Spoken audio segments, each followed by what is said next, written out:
பிரியமானவர்களே, இயேசு கிறிஸ்துவின் பரிசுத்தமுள்ள நாமத்தில் உங்கள் அனைவருக்கும் என் அன்பின் வாழ்த்துக்கள். கர்த்தருக்கு ஸ்தோத்திரம்.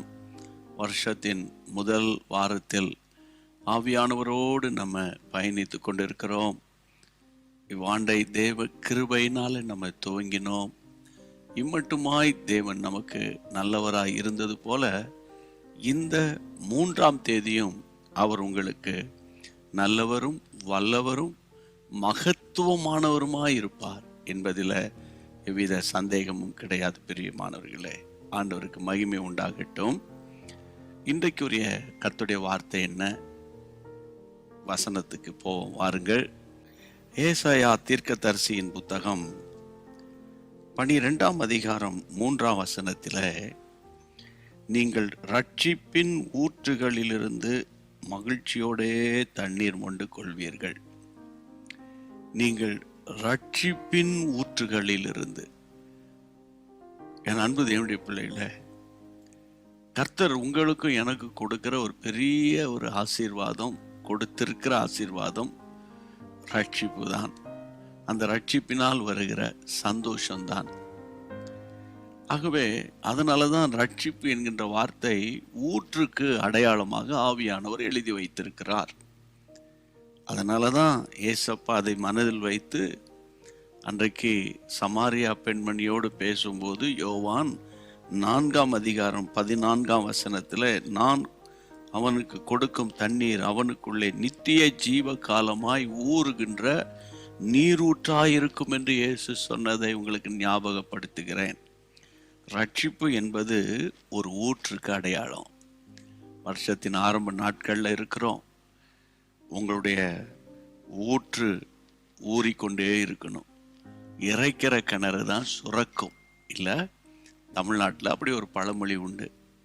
தினந்தோறும் கர்த்தர் கொடுத்த ரட்சிப்பின் சந்தோஷத்தில் ஆண்டவரை தேங்க் பண்ணுங்க.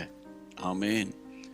இந்த ரட்சிப்பின் சந்தோஷம் இல்லாத நிறைய மக்கள் உலகத்தில், பூமியில், ஏன் உங்களை சுற்றி உங்களோடு வேலை செய்கிறவங்க, உங்களுடைய வீதிகளில் வாழ்ந்து கொண்டு இருக்கிறவங்க இருக்கிறாங்களே, அவங்களெல்லாம் பார்க்கும்போது மனசுக்குள்ள ஜெபம் பண்ணுங்க.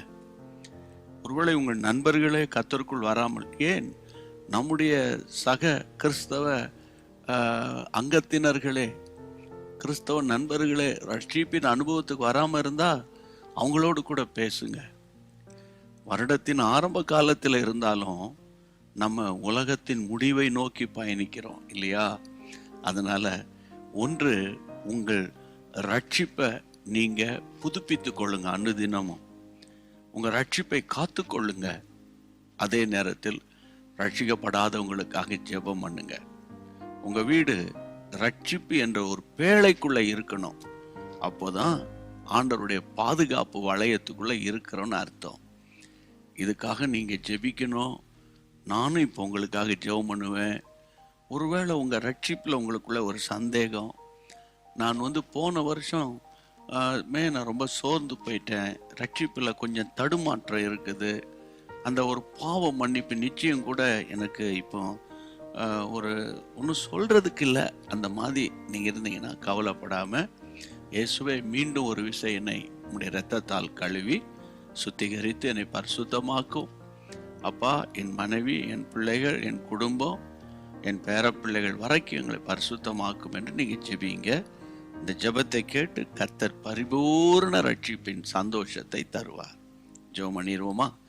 பரிசுத்தமுள்ள நல்ல ஆண்டவரே, உம்முடைய பிள்ளைகளுக்கு ரட்சிப்பின் சந்தோஷத்தை தாரும்.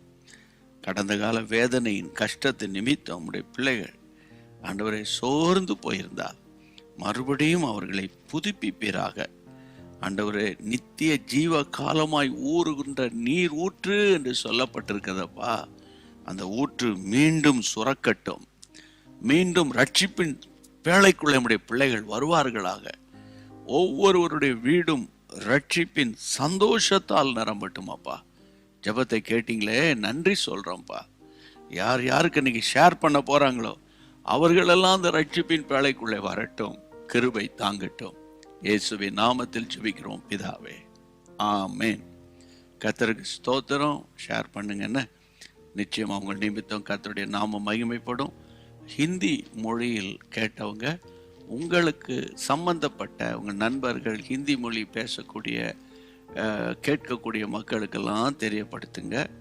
தமிழ் மொழியில் கேட்டவங்களும் ஹிந்தி பேசுகிற மக்களுக்காக அவங்க மத்தியில் இந்த வார்த்தைகள் வேகமாக பரவணும் நீங்கள் ஜெபம் பண்ணுங்க. ஆண்டவருடைய நாமம் மகிமைப்படும். God bless you. அன்பான தேவனுடைய பிள்ளைகளே, இச்செய்தி உங்களுக்கு மிகுந்த ஆசீர்வாதமாக இருந்ததென்று நாங்கள் நம்புகிறோம். தொடர்ந்து எங்கள் செய்திகளை கேட்டு கர்த்தருக்குள் ஆசீர்வதிக்கப்பட ஜீசஸ் மீட்ஸ் மினிஸ்ட்ரீஸ் என்கிற எங்கள் யூடியூப் சேனலை சப்ஸ்கிரைப் செய்யுங்கள். மேலும் உங்கள் ஜெப உதவிக்கு எங்களோடு நீங்கள் தொடர்பு கொள்ள வேண்டிய தொலைபேசி எண் 9842252836 மற்றும் 7299546363. Email gpsrobinson@hotmail.com. கர்த்தர் உங்களை ஆசீர்வதிப்பாராக.